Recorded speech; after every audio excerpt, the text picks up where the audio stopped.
Marilyn Manson, you are a beautiful person. Why? Because you recognize talent when you see it. You're such a fan of Lewis Carroll that you're willing to make a movie about him.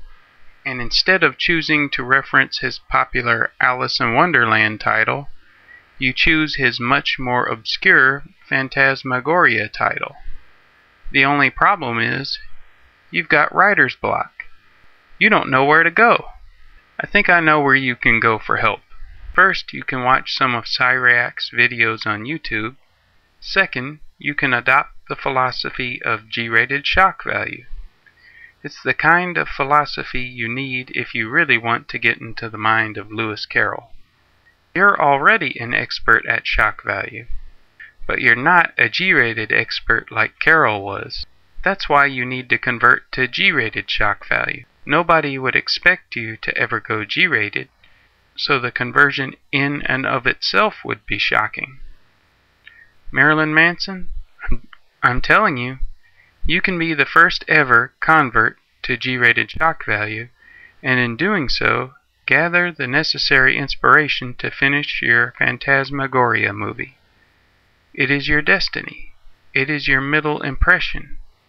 First impressions aren't the most important, and last impressions aren't the most important, but middle impressions are the most important. And G-rated Phantasmagoria is your middle impression. See, Manson, if you convert to G-rated shock value, and you do it successfully, you'll be immediately dominant in the realm of shock value. You'll be like the prophet Elijah when he challenged the priest of Baal. Not only did he light up a sacrifice with fire from the sky, but he completely soaked the sacrifice in water first just to show his dominance. He let his competition fail with a sacrifice that could be easily burned, while he succeeded with a sacrifice that was difficult to burn in all circumstances. That's what you call a psychological victory. And you can have one too. While your competition is failing to shock with R-rated stuff that's traditionally used for shocking, you can upstage them by shocking with the much more difficult to master G-rated stuff. R-rated stuff makes old school G-rated stuff look tame, but G-rated shock value will make R-rated stuff look tame. Sounds impossible, I know, but it's not much different than the obstacles Elijah faced. Such dominance is absolutely necessary for an extreme psychological victory. And I know something about psychology.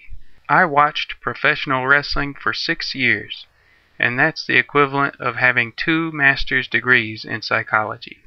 Plus, I had a psychological victory myself once. I drank a vial filled with every STD known to man, even though I never had any sex. I did that to prove I was abstinent, not out of fear, but to show that I had dominance over my own urges. Manson, wouldn't you like to know dominance like that? I'm sure you would. But you can't have such a psychological victory without converting to G-rated shock value. One psychological victory I wanted to accomplish in my old powerlifting days, but was never able to follow through with, had to do with knee wraps. You see, lifters traditionally wrap their legs at the knees with ultra-tight wraps before doing a heavy squat to protect the knees and give them an additional boost of power. But I thought, gee, I could really upstage these guys if I used one of my own legs as a knee wrap for the other leg, and proceeded to do a one-legged squat in that manner. The pain would have been unbearable, but what dominance it would have shown in balance and power. Actually, I'm glad I didn't get that psychological victory, because by not getting that victory, I learned how to fail. Someone who never fails actually fails more than anyone, because failing to fail is an epic failure. It causes the type of perfection psychosis that was so prominent in the film Black Swan. That film should teach anybody that epic failure is the key to survival. And I guess survival is important, even though it's inherently selfish. Selfishness is a part of human nature. I hate the word human, though. It's not a good enough word to describe humanity. Neither is the word people. In fact, Most words aren't good enough to use. I can see why monks take a vow of silence, and why Shakespeare just made his words up. But there is still one thing that may be perhaps more important than psychological victories, and that is finding somebody to make things mediocre. Great ideas are only good if they're watered down enough for the general public to use. You, Manson, have already found somebody to take your genius personality and water it down enough for the general public to accept. If your personality weren't so watered down and were completely free to roam, it would be so far out there that nobody could accept it. It took somebody else to make you watered down and mediocre enough to be successful. I know it didn't come from you because there isn't a mediocre bone in your body. So, can you tell me who this person is that adds value to something by making it more mediocre? I want to know because I believe G-rated shock value needs this person.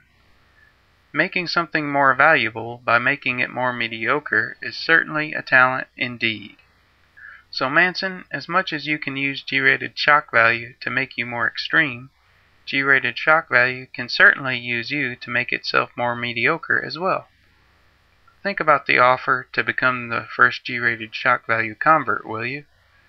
I dressed like you and adopted your bad guy attitude, so I think it's only fair for you to put on a big papier-mâché alligator head and start getting G-rated. Besides, you're really the only celebrity I need to get G-rated shock value off the ground. Once I have you as the celebrity, I will only need a dentist, a pear seller, a garbage man, and a swimming pool manufacturer to join the G-rated shock value crew, and then we'll really get this thing moving.